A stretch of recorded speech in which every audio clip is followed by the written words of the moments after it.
서울 복음방송 주안의 하나 2부 방송으로 이어집니다.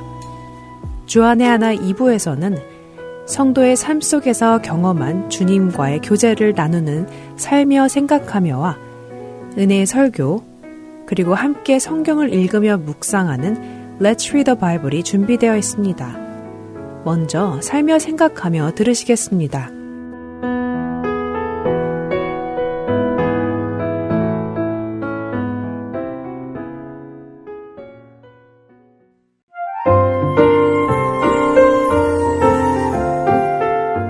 오늘은 정지혜 성도의 이야기입니다.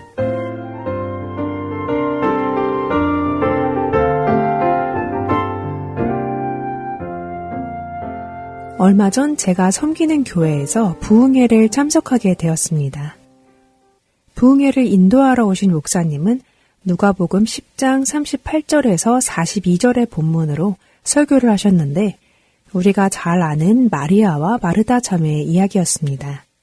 목사님은 마리아와 마르다 그리고 이 자매들의 오라버니인 나사로가 예수님과 얼마나 가까운 관계였는지 설명해 주셨지요. 예수님은 사역을 하시다가 지치거나 휴식이 필요할 때 이 남매들이 있는 베다니 마을에 가서 자주 쉬셨음을 말씀하시며 이 남매들의 집이 주님께는 편안한 안식처였던 것을 강조하셨습니다. 그리고 목사님은 그 남매들 중 마르다의 마음을 조명하셨지요. 예수님과 일행을 대접하기 위해 바쁘게 움직이는 마르다가 자기의 분주함을 보고도 하나도 도와주지 않고 예수님 발치에서 말씀만 듣고 있는 마리아를 보며 왜 내 누이는 저렇게 놀고 있을까? 라고 생각하며 화가 났을 것이라고 하셨습니다. 마르다는 사랑하는 예수님이 자신의 집에 오셨고 그리고 예수님뿐만 아니라 건장한 예수님의 제자 12명과 또 따르는 사람들도 집에 와서 북적북적했으니 맛있는 음식을 대접하려는 마음이 가득했을 것입니다. 마르다는 예수님을 대접하기 위해 마음이 분주했다고 성경이 기록하고 있지요. 음식을 대접하기 위해 그릇을 꺼내고 음식 재료를 준비하고 테이블을 준비하고 왔다 갔다 하고 있는데 동생은 저렇게 편하게 앉아서 예수님의 말씀만 듣는다고? 화가 날만 했지요. 이 이야기를 듣는 순간 사역으로 늘 분주했던 제 모습이 떠올랐습니다. 저 또한 교회나 일터에서 사역을 하다 보면 매번 바쁘게 움직이고 치우고 차리고 일하는 사람이기에 언제나 저 자신을 마르다와 같은 사람이라고 생각했기 때문이지요. 마르다는 너무 피곤하고 또 마음이 많이 힘들었던 것 같습니다. 급기야는 참다가 예수님께 이렇게 말하지요. 주님도 제가 이렇게 힘들게 고생하는 거 보이시잖아요? 마리아는 저를 보고도 이렇게 가만히 있는데 왜 가만히 보고만 계세요? 라며 원망 섞인 말을 하지요. 가끔 저도 마르다와 같은 마음이 듭니다. 아, 저 사람은 손 하나 까딱 안 하고 그냥 앉아서 사람들이랑 농담이나 하고 있네. 손에 물 하나 안 묻히고 나중에 우아하게 자리만 떠나면 단가? 하는 마음이 들 때가 있습니다. 부흥회에서 들은 마리아와 마르다의 이야기를 교회 청년들과 다시 나누게 되는 시간이 있었습니다. 어떤 친구들은 저는 100% 마르다 같은 사람이에요 라고 했고 어떤 친구들은 저는 마리아 같은 사람이에요 라며 각자의 모습을 설명했습니다. 저는 스스로 항상 마르다 같은 사람이라고 생각했기 때문에 마르다가 내는 화가 어찌 보면 정당하다고 생각했지요. 아니, 누구는 말씀 듣고 싶지 않아서 일하는 줄 알아? 나도 마리아처럼 그냥 가만히 앉아서 예수님의 말씀을 듣고 싶은데? 그렇게 전부 앉아서 말씀만 들으면 일은 누가 할 거야? 누군가는 희생을 해야 하는 것 아니야? 라는 생각이 들었고 저 또한 스스로를 마르다라 생각하는 사람들 안에 있음을 알게 되었습니다. 자신을 마르다와 같은 사람이라 생각하는 청년들은 하나같이 자신이 항상 노력하고 수고하는 입장에 있는 사람이기 때문에 뭔가 억울한 면이 있다고 생각하고 있음을 알게 되었죠. 왜 나는 맨날 일을 하는 사람이지? 저렇게 노는 사람들도 많은데 말이야 하고 말입니다. 그런데 청년들과 이야기를 나누다가 문득 이런 생각이 들었습니다. 나는 대체 뭐를 위해, 누구를 위해 이 일을 하고 있지? 교회에서 또 제가 하고 있는 많은 일들이 주님을 위해서라고는 하지만 어느 순간 예수님은 보이지 않고 시선이 옆에 있는 마리아 같은 사람들에게 향하고 있는 것을 깨닫게 되었습니다. 바쁘게 움직이다 보니 옆 사람이 도와줬으면 하는 생각도 있고 또 그 중에서 눈치 있게 저를 빨리 도와주는 자매나 형제가 있다면 그 사람에게 고마움을 느끼는 동시에 약간의 편애를 하는 제 자신도 발견하게 되었습니다. 결국 저는 교회에서 일터에서 바쁘게 움직이면서도 눈은 자꾸 예수님이 아닌 다른 데로 향하고 있음을 보게 됩니다. 저 사람은 왜 손 하나 까딱 안 하지? 라는 생각 뒤에는 결국 제 사역의 중심이 예수님이 아닌 다른 사람을 판단하고 평가하는 대로 바뀌어 있었고 그런 사람들과 달리 고생하는 저 자신의 의로움을 누군가 알아주기를 바라는 마음이 숨어 있었습니다. 예수님은 사실은 근심과 염려가 가득한 마르다가 스스로를 돌아보기를 원하셨습니다. 그녀가 그렇게 근심하고 염려하는 것의 본질이 무엇인지를 보기 원하셨습니다. 자신이 하고 있는 일이 너무 많아지자 정작 주님을 위해 한다고 한 일에 치중한 나머지 내가 왜 이 일을 하고 있는지에 대해 잊어버리고 평안을 잃어버린 모습과 그러한 근심과 염려가 자신의 동생인 마리아에 대한 화로 번지게 되는 것을 보기 원하셨죠. 저는 사역을 하면서 정작 내가 왜 이 일을 하고 있는지에 대한 질문은 잊고 살아갈 때가 더 많은 것 같습니다. 하고 있는 일을 잘 해내는데 급급해서 또 예수님을 향해 열심을 낸다고 하면서 정작 왜 그 열심을 내는지에 대해 잘 생각해 보지 않았습니다. 그렇게 되면 제가 바라보는 대상이 예수님이 아닌 옆에서 놀고 있는 것 같은 마리아에게 향하게 됩니다. 그러면 저는 그런 사람들을 보고 혼자 마음의 상처를 받거나 화를 내는 것이지요. 하지만 이번 일을 통해 제 자신에게 항상 이 질문을 던져야 한다는 것을 깨달았습니다. 나는 지금 예수님을 섬기는가 아니면 옆 사람을 판단하고 있는가? 매일의 삶에서 이 일들을 내가 왜 하고 있는지에 대해 깊게 생각하면서 마음의 중심을 주님 앞에 두려고 합니다. 또 일에 치우쳐서 분주해지려 할 때 예수님 앞에서 가장 좋은 것을 택할 수 있는 사람이 되길 기도합니다. 우리가 예수님을 바라보며 예수님을 섬기게 되면 당연히 예수님이 사랑하시는 다른 형제 자매들도 기쁘게 섬기게 될 것입니다. 사랑하기에 자원하여 하게 되는 섬김이 타인을 향한 날선 비난으로 변하지 않도록 제 마음의 평안을 주님이 주시기를 기도합니다.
내 영혼을 덮으소서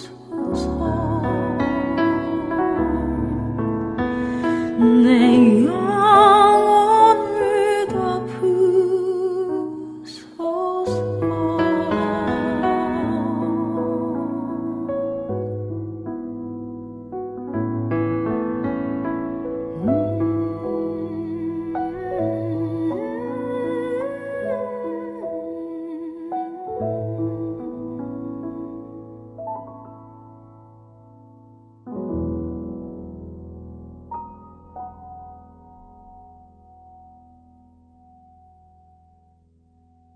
은혜의 설교 말씀 함께 들으시겠습니다.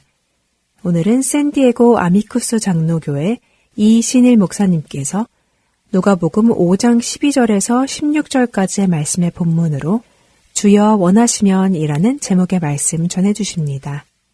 은혜의 시간 되시길 바랍니다.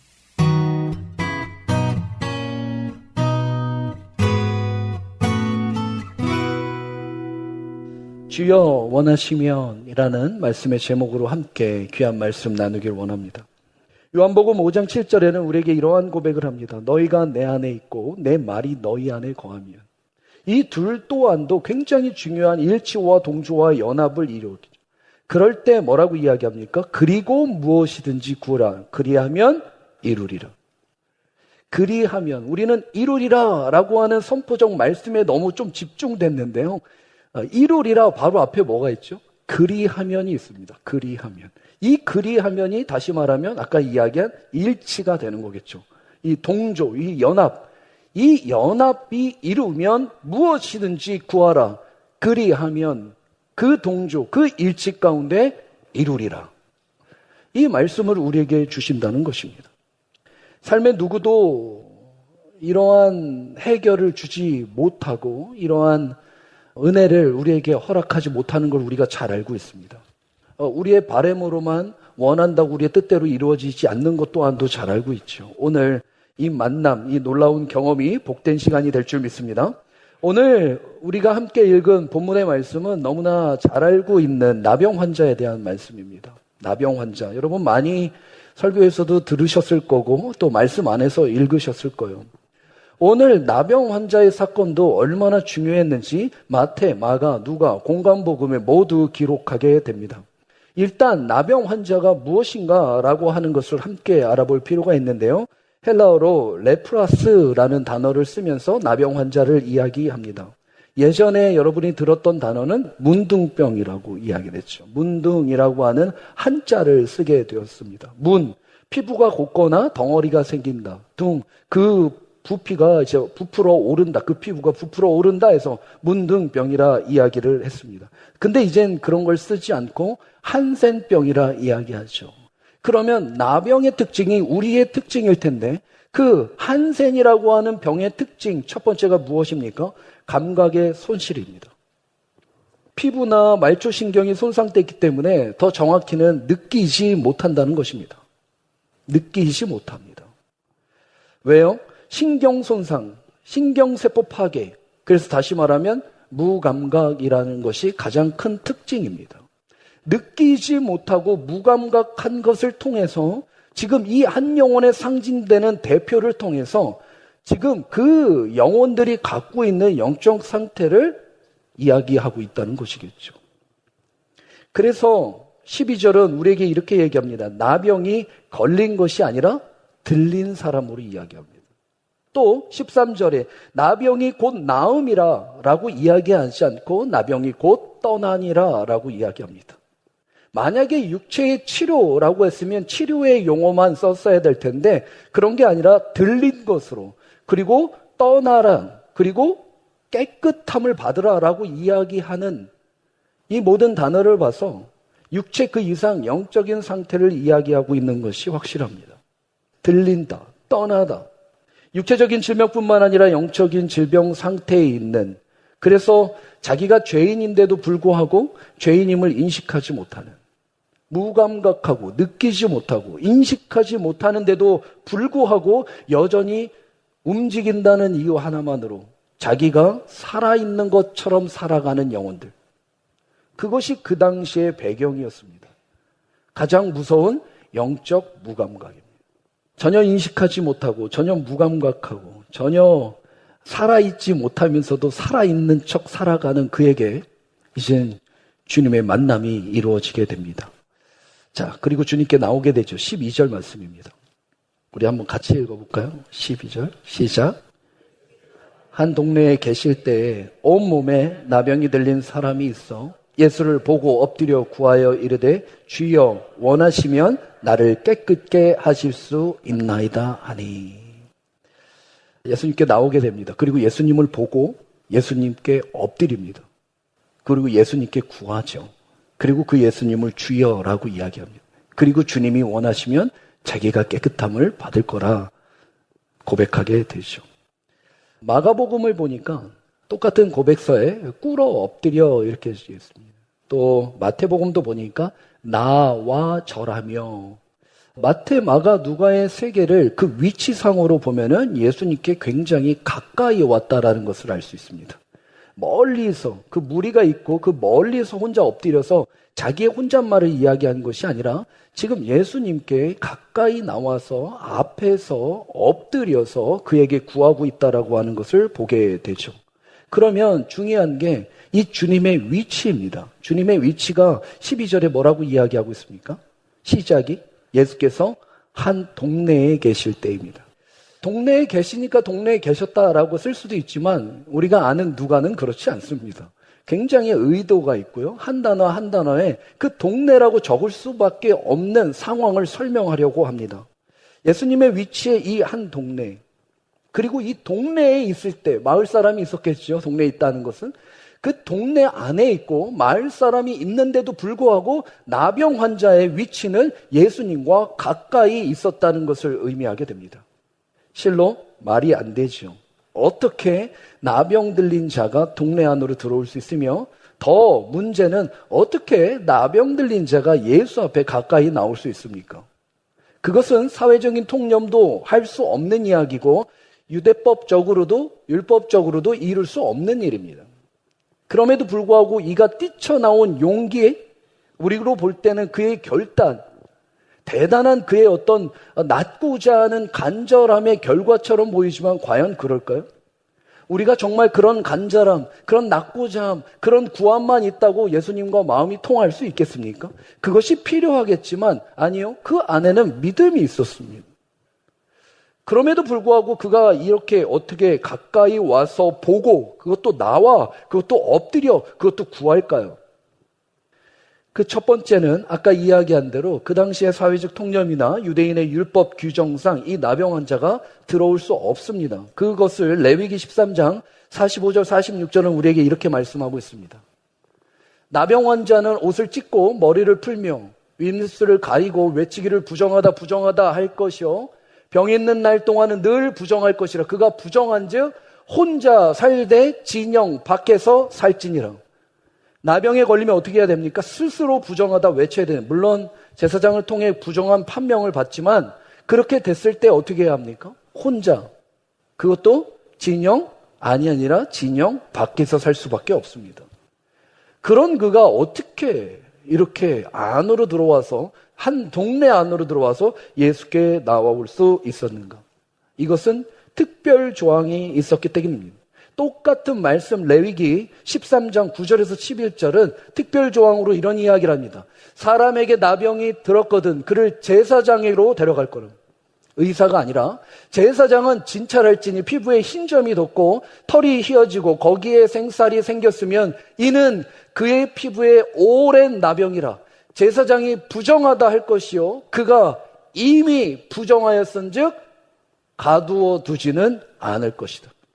굉장히 중요한 앞 한 절의 단어 있습니다. 이미입니다.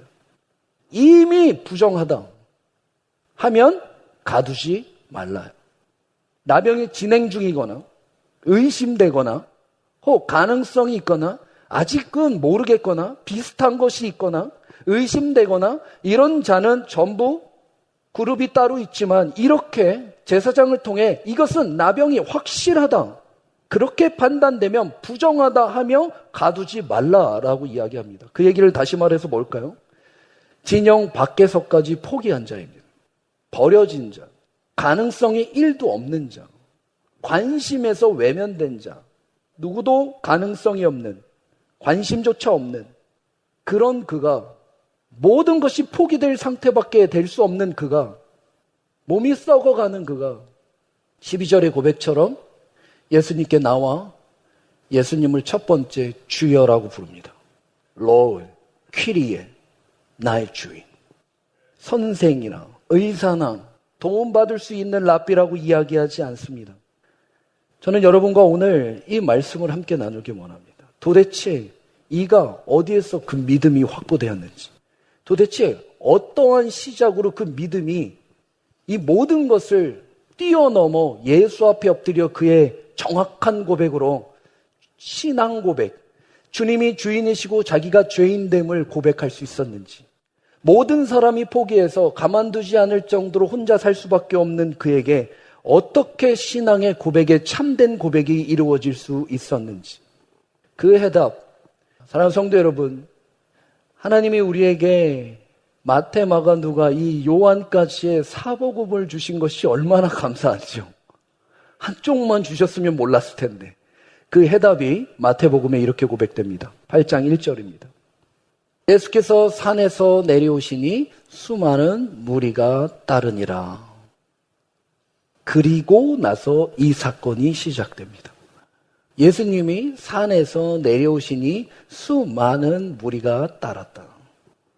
그럼 그 산에서 도대체 무슨 일이 있었을까요?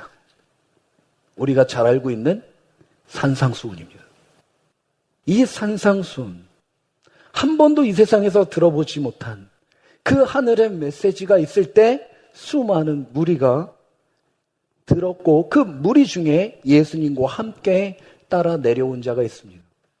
그 무리 안에 소외되고 버려진 한 나병이 듣게 됩니다.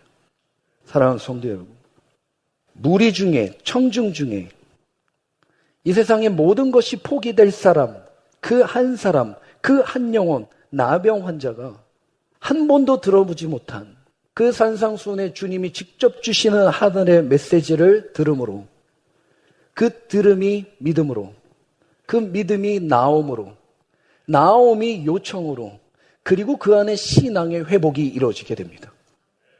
우연도 아니고 자기의 의지도 아니고 결단도 아니고 자기 어떤 행위가 아니라 그 모든 시작은 말씀의 들음, 그 들음의 믿음이었습니다. 우리가 나아가는 것, 그 초석에 있는 우리의 마음엔 진정된 두 가지, 나와 엎드리고 나와 고백할 수 있는, 그리고 주님이 주님 되심을 믿음 안에서 선포할 수 있는 것은 하나님의 말씀입니다. 나왔다라고 하는 것도 율법의 말씀이잖아요. 진영 밖에 혼자 두어라. 이것이 없었다면 그는 나올 수 없었을 거예요. 그리고 나올 수 있었던 그런 율법을 완성시킨 산상수훈의 예수님의 말씀이야. 그것이 심령에 새겨진, 나 스스로도 포기했지만 그것이 포기되지 않는 그 한 영혼의 부르심의 말씀에 그의 영혼은 성령에 끌려 나아가게 됩니다. 그리고 역사가 이루어지게 되죠. 사랑하는 성도 여러분, 오늘 이 예배의 자리가 말씀의 자리로 나온 줄 믿습니다. 하지만 이 말씀의 자리가 있어도 때로는 다 이해 못할 수도 있습니다. 이 전해지는 말씀의 의미가 우리가 다 이해되고 반응하지 못할 때도 있습니다. 하지만 그럼에도 불구하고 가까이 나오는 자, 가까이 나와서 엎드린 자, 그리고 그 주님을 주님이라 부른 자, 그리고 주님이 원하시면, 이 세상 모든 사람이 못하지만 주님이 원하시면 내 병을 깨끗게 하실 수 있다. 이 고백, 이 마음, 이 중심으로 성령에 이끌려 나온 말씀의 자리에 회복이 있는 줄 믿습니다. 그것이 여러분의 회복이 되길 원해요. 그래서 계속 나와야 돼요. 이해를 하던 하지 못하던 나와야 돼요. 들어야 돼요. 지금 나병 환자의 고침을 받고자 하는 그 고백을 들어보면 단순히 그냥 삶에 불편하고 아픔이 있어서 육체의 회복만을 이야기하는 것이 아니라는 걸 우리 너무나 잘 알고 있습니다. 그의 영혼이 회복되길 원했을 거예요. 그 영혼의 회복이라는 게 뭘까요? 관계예요. 하나님과의 관계가 회복되길 원했어요. 왜요? 스스로로 부정하다라고 외쳐야 되는 그 심령을 여러분 한번 생각해 보세요. 제사장도 이야기한다는 건 뭐죠? 그 공동체에서 버려졌다는 얘기예요. 그 공동체에 버려져서 진영 밖에도 아니라 홀로 그냥 돌아다닐 수밖에 없다는 건 가족도 버렸다는 거예요, 여러분. 하나님과의 관계의 회복, 공동체의 신앙의 관계의 회복, 내 사랑하는 사람과의 관계의 회복이 영혼의 회복이에요. 이 영혼의 회복을 그는 구했어요. 스쳐들은, 비껴들은 말씀 하나를 붙들고. 주님, 이 모든 것을 아십니다. 주님이 그 모든 영혼을 보셨죠. 그리고 고침받으라 이야기하시지 않고 깨끗함을 받으라 선포하시게 됩니다. 우리가 여기서 오해하고 또 우리의 생각대로 잘못 해석하고 또 속지 말아야 하는 것은 아까 이야기한 이러한 결단들, 또 이러한 정성들, 이러한 낳고자 하는 의지들, 또 그런 고백에 내가 원하노니 라고 하는 것 참 중요하죠. 필요한 일이에요. 하지만 그래서 모두 응답받는 것은 아니라는 것입니다. 기도 많이 하고 금식하고 봉사 많이 하고 헌금 많이 하고 저녁기도 하고 만일기도 한다고 해서 내 일방적인 열심으로 응답이 이루어지지 않는다는 것을 우리는 인정해야 합니다. 나의 조건, 나의 정성, 나의 열심을 귀하게 봐주실 거라는 것을 알지만 그것이 다가 아니라고 하는 것도 우리는 고백해야 합니다. 그래서 주여 원하시면, 저 한마디가 기도 가운데 얼마나 간절한 의미가 담겨져 있는지 모릅니다. 저 고백 때문에 주님이 뭐라고 하셨죠? 내가 원하노니. 내가 원하노니. 주님이 원하시는 그럼 진짜 속마음이 뭘까요? 이게 저는 참 궁금했어요. 주님이 어떤 마음으로 원하신다, 나도 원한다라고 하는 그 들키지 않는, 글로 표현되지 않는 주님의 진짜 마음이 어떤 걸까? 얼마나 또 감사한지 마가복음에 기록되어 있더라고요. 1장 41절입니다. 예수께서 불쌍히 여기사 손을 내밀어 그에게 대시며 이르시되 내가 원하노니 깨끗함을 받으라 하시니라. 주님의 마음이 뭐였습니까? 불쌍히 여긴다. 이렇게 불쌍한 영혼에 그냥 깨끗함을 받으라 라고 말하시면 되지. 천지를 만드신 분인데 굳이 한 가지 행동을 누가는 더 정확하게 이렇게 이야기합니다. 다시 말씀으로 돌아오세요. 13절 예수께서 손을 내밀어. 굳이 이 행위를 왜 하셨을까요? 깨끗함 받으라 하면 받아지는 거 아닙니까? 주님이 말씀하셨는데 그럼에도 불구하고 손을 대죠. 이 손이 뭘까요? 권능의 손, 힘의 손, 능력의 손이 되지만 그 영혼, 부정의 영혼을 만지는 순간 그 부정이 전가됩니다. 누구에서 누구에게로? 그 환자, 나병에서 예수님에게로. 무엇이요? 부정이. 그래서 누구도 터치하지 않고 누구도 만질 수 없는 것이 나병 환자였어요. 왜요? 부정하니까. 그 부정은 옮으니까, 전가되니까. 그런데 그것을 전가시키기 위하여 일부러 손을 대시게 됩니다. 그래서 야고보장 2장 14절에 17절은 우리에게 이런 말씀을 주십니다. 함께 읽어볼까요? 시작. 내 형제들아 만일 사람이 믿음이 있노라 하고 행함이 없으면 무슨 유익이 있으리요? 그 믿음이 능히 자기를 구원하게 되냐? 만일 형제나 자매가 헐벗고 일용할 양식이 없는데 너희 중에 누구든지 그에게 이르되 평안히 가라, 덥게 하라, 배부르게 하라 하며 그 몸에 쓸 것을 주지 아니하면 무슨 유익이 있으리요? 이와 같이 행함이 없는 믿음은 그 자체가 죽은 것이라. 우리에게 원하시는 주님의 사랑 또한 같이 손을 대는 전가의 사랑, 십자가의 사랑, 그 창자의 사랑, 그 자궁의 사랑으로 감당하라 말씀하고 있는 것입니다. 최선을 다하는 것이 아니라 끝까지 하는 사랑. 혀로 하는 것이 아니라 손으로 하는 사람. 요한일서 3장 18절 이러한 고백이 있습니다. 자녀들아, 우리가 말과 혀로만 사랑하지 말고 행함과 진실함으로 하자. 말과 혀로만 하지 말자. 여러분의 입술에 권능이 있습니다. 하나님 주신 마음이 있고요. 능력이 있습니다. 그 입술을 사람을 살리는 곳에 쓰임받을 수 있습니다.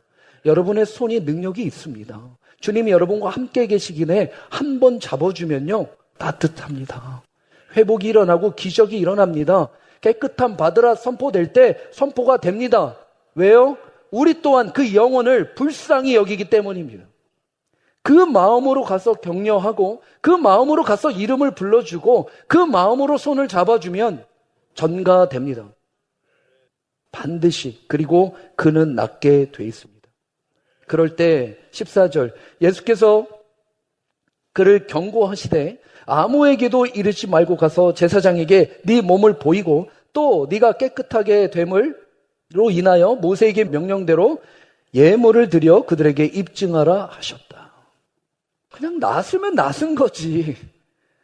깨끗함을 받으면 받은 거지 뭐 이런 불편한 절차들을 다시 이야기하실까요?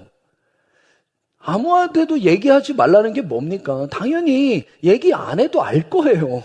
봐서 낫은 것을 알 텐데도 불구하고 그것을 억지로 일부러 이런 말씀을 하시고 또 다시 제사장에 가서 이야기하고 그것도 끝나지 않고 예물로 입증하라고 하는 이러한 순간순간 불편함을 왜 우리에게 허락하시는가? 주님을 위해서가 아니라 그 나병 환자를 위해서겠죠.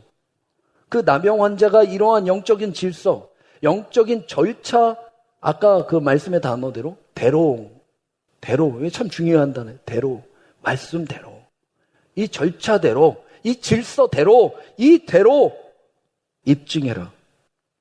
그래야만 어디로 갈 수 있기 때문에 그렇습니까? 공동체 안에 회복될 수 있기 때문입니다. 그래야만 가정 안에 회복될 수 있기 때문입니다. 자기 혼자 나서서 기쁘고 즐거운 것으로 끝나지 않고 영혼의 관계가 회복되기 위해 필요한 것이 무엇입니까? 질서입니다.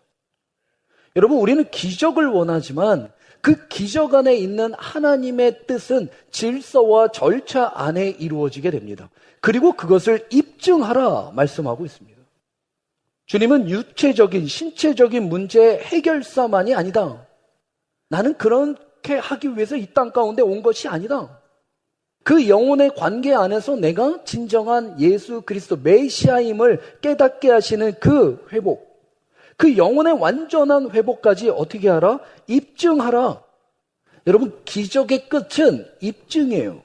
아멘이 없으신데. 회복의 끝은 입증이에요. 입증 없는 회복은 없는 거예요. 입증 없는 기적은 오히려 저주입니다. 기적만 바란다? 훨씬 위험합니다. 오히려 자기의 정의감에 불타는. 내가 40일 금식했더니 하나님 나에게 이러한 기적을 주셨다. 그런데 입증의 삶이 없잖아요. 그럼 남들에게도 그렇게 기도 안 해서 그래. 김 집사 그거 기도해봐. 금식해봐. 똑같이 이루어주실 거야. 이런 엉뚱한 얘기를 하고 다니죠. 그것은 하나님의 영광이 아닙니다. 자기가 얼만큼 열심히 했는지 자기의 의의를 드러내는 거지. 여러분 조심하셔야 합니다. 헷갈리시면 안 돼요. 기적이 있다. 내 삶 가운데 회복이 있다. 그럼 바로 입증이 무엇인가를 생각해야 합니다. 말씀대로 한 것을 살아내는 우리 교회가 어떤 교회입니까? 복음이 삶이 된다는 것은 그 말씀을 살아내고자 하는 순종이 있다는 거 아닙니까? 이 순종을 왜 하려고 하죠? 하나님이 나를 기적적으로 살려준 그 구원의 은혜에 반응하여 입증하기 위하여, 말씀대로 입증하기 위하여 순종하는 거 아닙니까? 우리가 왜 순종합니까? 한 가지예요. 하나님을 사랑하니까. 누가 시켜서 한다? 억지로 한다? 강압으로 한다? 강제로 한다? 아니요. 주님 사랑하니까 하는 거예요. 그 사랑을 입증하고 싶으니까 하는 거예요. 그것이 완성이기 때문입니다. 기적과 입증과 순종. 이 세 가지의 트리오가 여러분의 심령과 가정과 그 공동체와 모든 삶 가운데 하나 되기를 다시 한번 주님의 이름으로 축복합니다. 자, 그럴 때 마지막이죠. 15절. 예수의 소문이 더욱 퍼져요.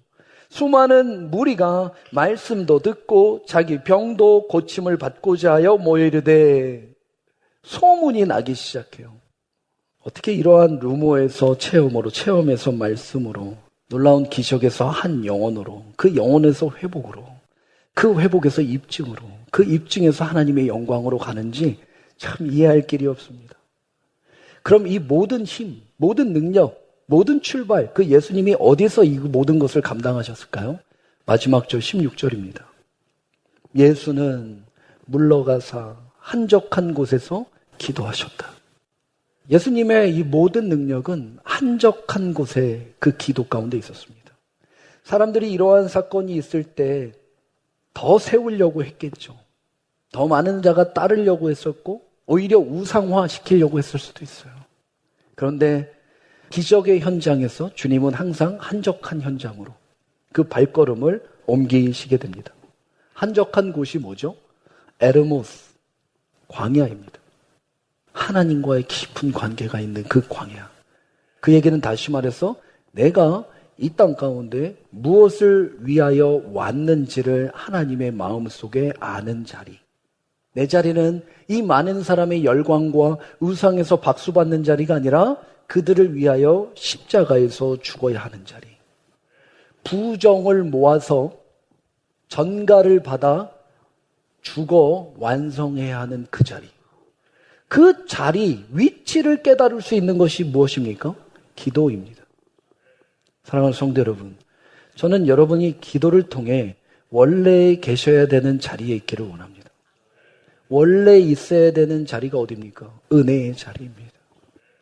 여러분이 떠났다면, 멀어졌다면, 나도 모르게 통통배가 그 파도에 밀려 언제 이렇게 멀리 왔나 싶은, 참 돌아가자니 용기가 안 나고 결단이 안 나는 그 순간, 그 기도의 자리에서 원래의 자리로 돌아가려고 하는 그 몸부림 가운데 우리 하나님이 불쌍히 여겨주실 줄 믿습니다. 그때 이러한 모든 기도의 자리 때 주님이 자기의 십자가를 위해서도 그렇지만 누구에게 이 기도의 자리를 보여주고 싶지 않았겠어요? 그것이 누굴까요? 제자들입니다. 제자들. 왜요? 제자들 안에도 다른 무리와 함께 오해하고 있었거든요. 예수님과 함께 예루살렘 입성 한 자리 하고 싶었던 그 제자에게 나는 그런 자가 아니다. 그 오해를 무엇으로 풀어주고 싶었죠? 기도. 사랑하는 성도 여러분, 살다 보면 오해가 생기시죠? 사랑도 생기지만 오해도 생깁니다. 이 오해를 어떻게 풀어야 할까요? 찾아가서 설명하고 설득하고 변명하면 풀어집니까? 그럼 그렇게 하세요. 오히려 그렇게 하면 할수록 더 오해가 생기죠. 그 오해는 어디서 풀어야 합니까? 기도의 자리에서 풀어야 합니다. 사랑하는 성도 여러분, 하나님에 대한 오해가 있으십니까? 왜 없으세요? 있으시지. 왜 이렇게 침묵 가운데 계실까? 날 사랑하지 않나 보다. 나에게 이렇게 부담만 주시는구나 라고 하는 하나님의 섭섭한 오해, 그걸 어디서 풀어야 합니까? 기도의 자리에서 풀으셔야 합니다. 내가 이 길이 맞나? 하나님의 뜻대로 잘 가고 있나? 그것이 온전한 하나님의 길, 진리의 길로 하나님이 견인하시고 이끄시는 인도의 길이 맞나? 이 궁금함을 어디서 풀 수 있습니까? 기도의 자리에서 풀 수 있습니다. 말씀의 잘못된 해석을 누구에게 풀려달라고 하겠습니까? 내가 이미 잘못된 해석으로 그렇게 살았는데 이걸 어디서 누가 도대체 감당할 수 있겠습니까? 딱 한 분입니다. 성령 하나님입니다. 그래서 기도의 자리에 그분의 터치를 통해 수정돼야 하는 것. 수정된다면 우리는 원래 그 자리, 있어야 하는 그 자리, 은혜의 자리로 돌아오게 될 것입니다. 이것을 모르면 열심히 내 노를 힘있게 줬다가 낙심되어 틈이 벌어져 사탄에게 잡힙니다. 그것을 방어하고 그것을 이길 수 있는 건 우리 주님과 함께 한적한 곳으로 가는 것입니다. 그곳에서 기도하는 것입니다. 말씀을 마무리합니다. 사랑하는 성도 여러분, 오늘은 나병 환자에 대한 이야기를 나눴습니다. 무감각한, 버려진, 또 소외된 가능성의 영역이 1도 없는, 세상 누구도 공동체 안에, 관계 안에 들어갈 수 없는 자, 그가 그 산에서 짧은 시간 예수님의 말씀을 듣게 됩니다.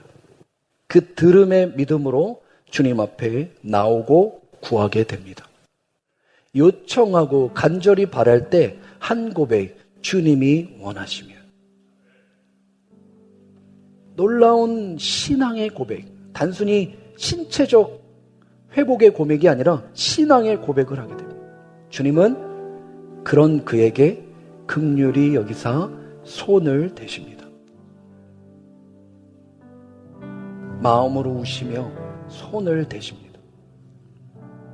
그 창자와 그 자궁의 마음으로 손을 대십니다. 그리고 이렇게 고백합니다. 나도 원하노니 깨끗함을 받아라. 그 회복 가운데 이제 살아난 그의 영혼이 말씀대로 그 예물을 드려 삶 가운데 입증을 하게 됩니다. 그리고 그가 사랑하는 가족에게, 그가 사랑하는, 아니 버림받았던 공동체에게, 자기를 외면했던 가족의 품에 가서 그 하나하나의 상처를 오히려 치료받은 자로 회복시켜, 경험시켜, 말씀도 듣게 하고 치료도 받게 하는 전달자의 선교자가 됩니다. 우리가 그런 자이기를 원합니다. 그리고 주님은 그 제자들에게 몸소 보이기 위하여 모든 것을 포기한 채 그 무리 가운데 회적의 기적의 장소에서 한적한 장소로 발걸음을 옮기시게 됩니다. 그리고 그곳에서 십자가를 바라보시게 됩니다. 우리의 한적한 장소에서 또한 우리에게 맡겨준 십자가를 바라보는 그 겸손과 그 영혼의 회복과 거룩한 담대함이 여러분의 심령 가운데 있기를 주님의 이름으로 축복합니다.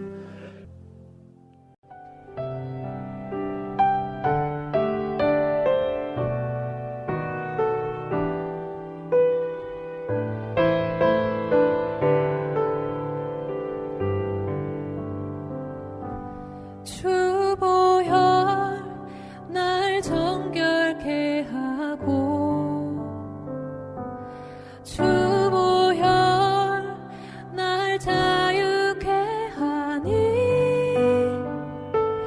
주 앞에 나 예배하는 이 시간 나의 모든 것을 주께 드리네. 주의 손 날 위해 찢기셨고 주의 발 날 위해 박히셨으니 이제는 내가 사는 것이 아니요 오직 주를 위해 사는 것이라.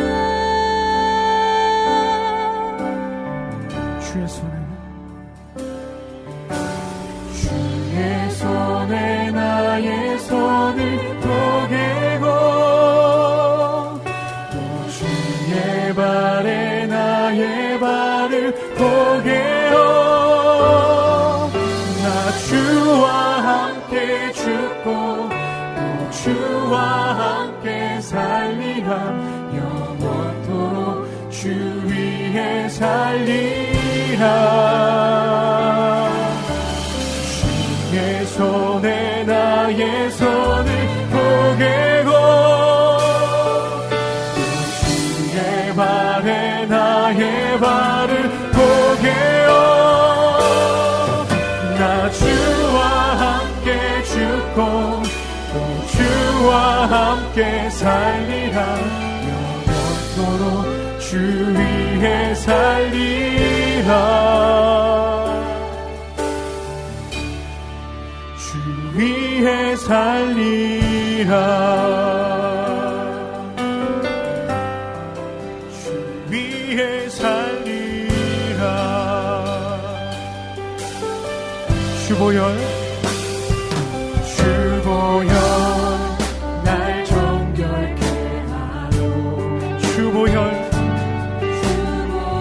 날 자유케 하리.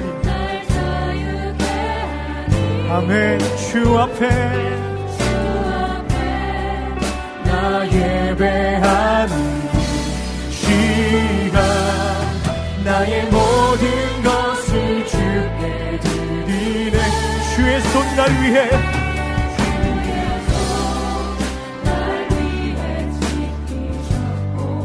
주의 발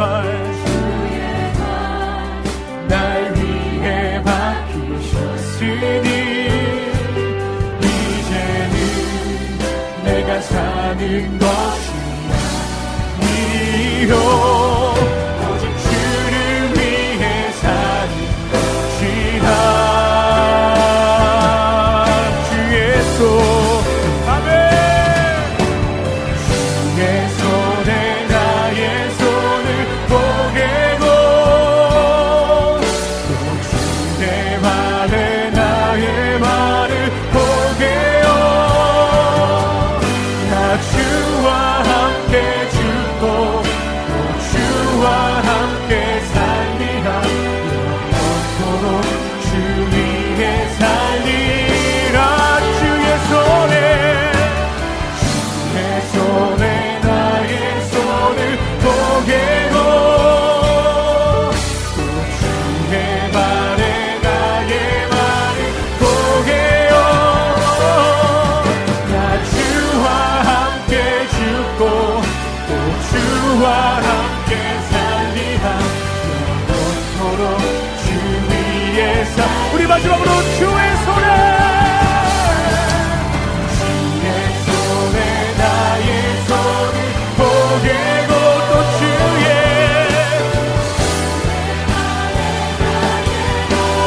보게요. 나 주와 함께 죽고 또 주와 함께 살리라.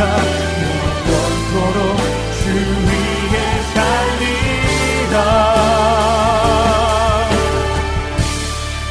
주 위에 살리라. 주 위에 살리라. 주 위에 살리라. 우리 마지막으로 주 위에 살리라. 아멘. 아멘.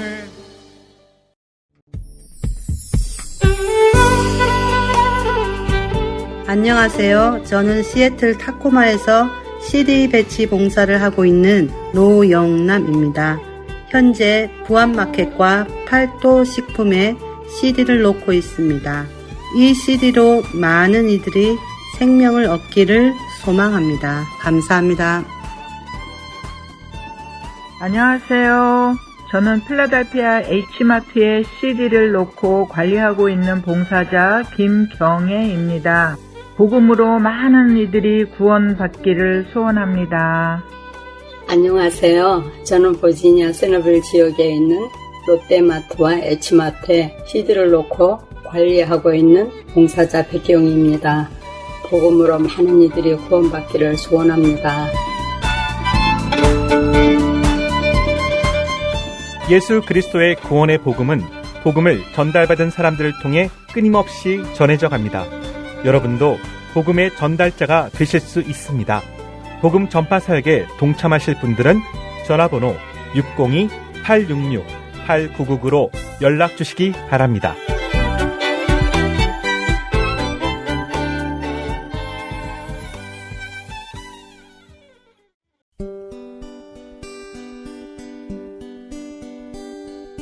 기쁜 소식 사랑으로 땅끝까지 전하는 알랜소.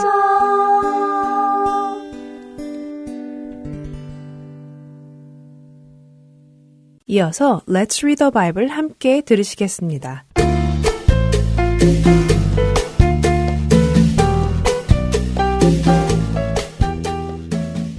애청자 여러분 안녕하세요. Let's Read the Bible 진행의 유혜진입니다. 요한계시록을 읽어가다 보면 가끔 혼란스러운 장면을 만나게 됩니다. 우리는 글을 읽을 때에 자연스럽게 시간의 흐름 순으로 기록이 되어 있을 거라 생각하는데 갑자기 그 시간의 흐름을 설명도 없이 거꾸로 돌아가 버리면 혼란스러움을 겪게 되지요. 이것이 미래의 이야기인지 아니면 과거의 이야기인지 혼란스럽습니다. 요한계시록 12장의 내용이 그런 부분입니다. 마지막 7번째 나팔이 불리게 되면 죄를 향한 하나님의 진노가 이 세상에 부어질 것임을 요한계시록 10장에서 보았습니다. 그때 10장 7절은 이렇게 말씀하시지요. 7째 천사가 소리내는 날 그의 나팔을 불려고 할 때에 하나님이 그의 종 선지자들에게 전하신 복음과 같이 하나님의 그 비밀이 이루어지리라 하더라. 하나님의 그 비밀은 무엇일까요? 그 비밀이 무엇인지를 설명해주는 장이 바로 오늘부터 읽어갈 12장부터 15장까지에 기록되어 있습니다. 과거에서부터 지금 마지막 심판이 있는 날까지의 간단한 이야기가 적혀 있지요. 이 사실을 알고 12장부터 읽어나가시면 큰 혼란은 없을 것입니다. 하나님의 구원 계획은 예수님께서 오시기 전까지는 비밀이었습니다. 하나님께서 비밀스럽게 조금씩 선지자들을 통해 알려주셨지요. 그 비밀이 구체적으로 설명됩니다. 오늘 함께 읽을 요한계시록 12장 1절에는 해를 옷 입은 한 여자가 나오는데요. 그녀의 발 아래에는 달이 있으며 머리에는 12별의 관이 있지요. 그리고 그녀가 아이를 해산한다고 합니다. 이 여인은 이스라엘을 의미합니다. 창세기 37장 9절의 요셉은 해와 달과 11별이 자신에게 절을 하는 꿈을 꿉니다. 그것은 아버지 야곱과 어머니 그리고 야곱의 12아들을 상징하는 것이며 결국 이스라엘 공동체를 상징하는 것이지요. 바로 이 이스라엘을 통해 온 인류를 구원할 메시아가 오실 것을 보여주시는 것이지요. 반면에 용으로 표현되는 사탄의 세력은 그 메시아가 오는 것을 막기 위해 노력합니다. 그런 용의 세력은 하나님 나라에서 쫓겨났고 그 쫓겨난 세력은 계속해서 메시아의 사역을 방해하려 합니다. 하지만 그런 노력에도 불구하고 하나님의 구원의 사역은 여전히 이루어져 갑니다. 하나님께서는 메시아를 보호하셨고 메시아는 이 땅에 오신 목적을 달성하시고 하나님 앞으로 가시지요.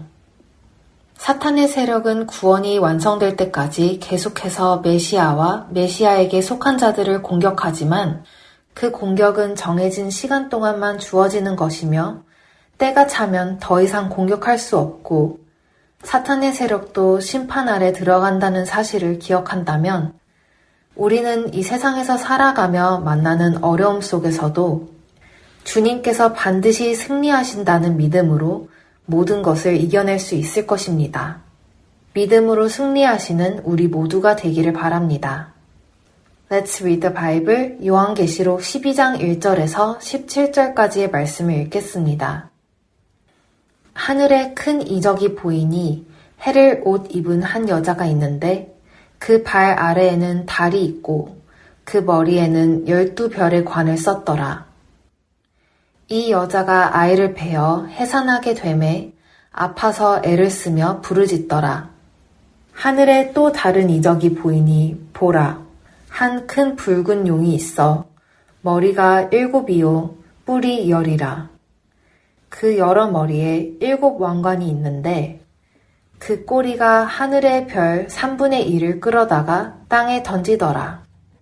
용이 해산하려는 여자 앞에서 그가 해산하면 그 아이를 삼키고자 하더니 여자가 아들을 낳으니 이는 장차 철장으로 만국을 다스릴 남자라. 그 아이를 하나님 앞과 그 보좌 앞으로 올려가더라. 그 여자가 광야로 도망하매 거기서 1260일 동안 그를 양육하기 위하여 하나님께서 예비하신 곳이 있더라.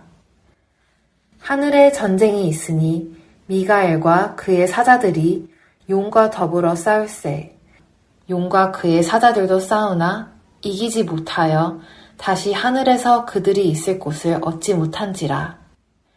큰 용이 내쫓기니 옛 뱀 곧 마귀라고도 하고 사탄이라고도 하며 온 천하를 꿰는 자라. 그가 땅으로 내쫓기니 그의 사자들도 그와 함께 내쫓기니라. 내가 또 들으니 하늘에 큰 음성이 있어 이르되 이제 우리 하나님의 구원과 능력과 나라와 또 그의 그리스도의 권세가 나타났으니 우리 형제들을 참소하던 자, 곧 우리 하나님 앞에서 밤낮 참소하던 자가 쫓겨났고 또 우리 형제들이 어린 양의 피와 자기들이 증언하는 말씀으로써 그를 이겼으니 그들은 죽기까지 자기들의 생명을 아끼지 아니하였도다. 그러므로 하늘과 그 가운데에 거하는 자들은 즐거워하라.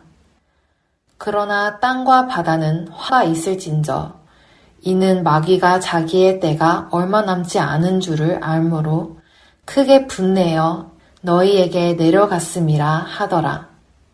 용이 자기가 땅으로 내쫓긴 것을 보고 남자를 낳은 여자를 박해하는지라.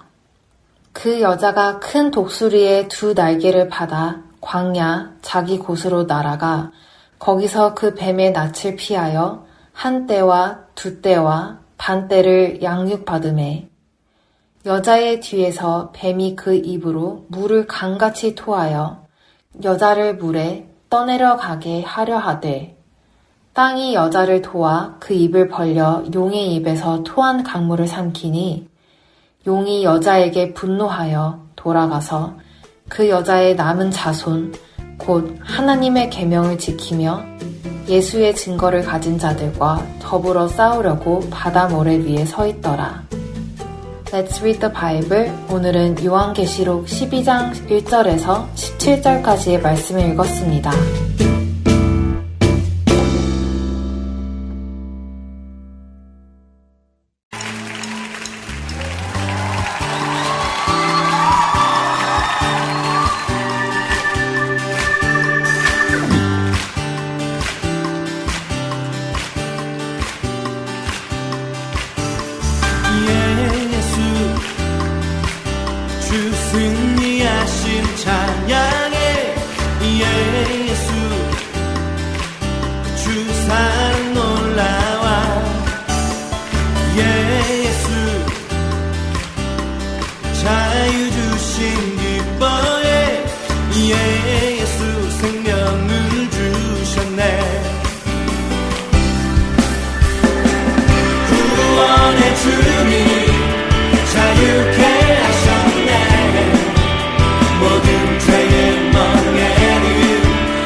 주님의 성령 내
주안의 하나 2부 준비된 순서는 여기까지입니다. 계속해서 주안의 하나 3부로 이어집니다. 주님의 말씀을 더 알아가는 시간 되시길 소망합니다. 안녕히 계세요.